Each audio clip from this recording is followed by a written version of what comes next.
2026 कलयुग का मोड़ और सतयुग की सुबह।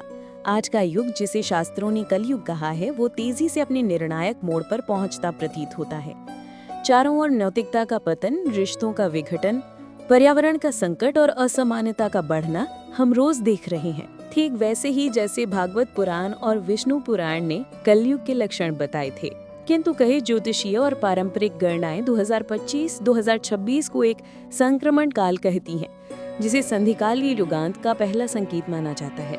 यहाँ अंत का अर्थ किसी वैश्विक विस्फोट या पृथ्वी के नष्ट होने से नहीं, बल्कि एक चेतना परिवर्तन से है। प्राचीन गणनाओं के अनुसार कलयुग की कुल अवधि 4,32,000 वर्ष है और हम केवल लगभग 5,000 वर्ष ही पार कर चुके हैं। इसलिए शाब्दिक रूप से युग का अंत 2026 में नहीं, परंतु कई आचार्यों का मानना है 2026 एक बड़ा आध्यात्मिक टर्निंग पॉइंट होगा। एक ऐसा समय जब मानव समाज के मूल्य, टेक्नोलॉजी और नैतिक चेतना में अचानक बदलाव की लहर उठेगी। भागवत पुराण वर्णन करता है कि जब अधर्म अपने धर्म पर होगा और धर्म के चारों स्तंभ सत्य, दया, तप और दान लगभग गिर चुके होंगे, तब भगवान विष्णु कल की अवतार के रूप में प्रकट होंगे। श्वेत अश्व पर सवार होकर दुष्ट शक्तियों का नाश करेंगे और पृथ्वी को पुनः संतुलन पर लाएंगे।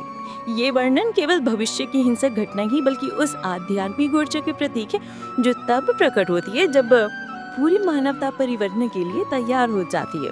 2026 में कई खगोलीय घटनाएं, ग्रहणों की श्रृंखला, दुर्लभ ग्रह संयोग और सॉइल गतिविधि में बदलाव इसी चेतना परिवर्तन की ओर इशारा करती हैं। और ज्योतिषियों हम मानते हैं कि यह घटनाएं बड़े राजनीतिक, सामाजिक व पर्यावरण में बदलाव का मार्ग खोलेंगी।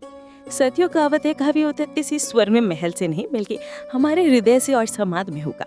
जब इंसान भौतिक लालच से ऊपर उठकर करुणा, सहयोग और प्रकृति के संतुलन की ओर बढ़ेगा। कल के अवतार को आधुनिक भाषा में सामूहिक जागरण भी कह सकते हैं, जिसके विज्ञान, आध्यात्मिकता और नैतिक नेतृत्व मिलकर नई दिशा देंगे। इसलिए 2026 को एंड ऑफ कलयुग कहने का अर्थ ये नहीं कि 1 जनवरी को सब कुछ मिट जाएगा, बल्कि ये कि आने वाले वर्षों में पुरानी व्यवस्थाएं देंगी, अस्तित्व नहीं पाएगा और एक नई सभ्यता, जिससे सच्चास्त्र साथ युग कहते हैं, अपना बीज बोना शुरू करेगी। इस संधि काल में हमारा हर छोटा कदम सत्य बोला, प्रकृति की रक्षा, आपसे सहयोग ही कल की चेतना को बुलाता है और यही आने वाले सत्ययुग की वास्तविक नींव है।